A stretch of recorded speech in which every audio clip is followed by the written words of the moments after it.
አንድ ጊዜም አውሮፕላን ላይ ከአንድ ሆስተስ ጋር ተገናኘን። ትለፋለች። ቋንቋ ችሎታዋ ከባድ ነው። ኤክስፖዠሯ፣ አቅሟ፣ ቁመናዋ በጣም ጎበዝ። አንቺ ይህን ሁሉ ቋንቋ ይዘሽ ይህን ሁሉ ዓለም እየዞርሽ እንግሊዘኛ የማያቅ ሀገር የማያቅ የቡና ነጋዴ ሚሊዮነር የሆነ ዓለም ላይ እየዞርሽ ሳምፕል ይዘሽ ሄደሽ እያስተዋወቅሽ ለምንድነው አንቺ ቡና ኤክስፖርተር ማትሆኙ? ያቺ ልጅ ይቻላል እንዴ አለች። አንተ ስለ ራስህ ያለ አስተሳሰብ ትክክል አይደለም።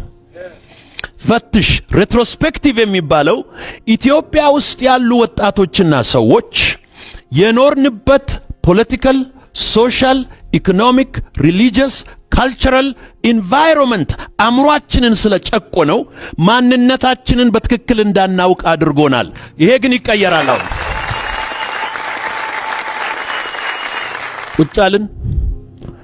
ፋይናንስ እንዴት እንደሚገኝ፣ ቡና እንዴት እንደሚመረጥ፣ ሰፕላይ ቼኑ እንዴት እንደሚመጣ፣ ሳምፕል እንዴት ዲስትሪቢዩትድ እንደሚሆን ካነበብኩት ከማቀው አካፈልኳት። ስልኬ ላይ ጥቂት ወራት በፊት ቴክስት ላከችልኝ። 17ኛ ኮንቴነር ኤክስፖርት አድርጌያለሁ አለች።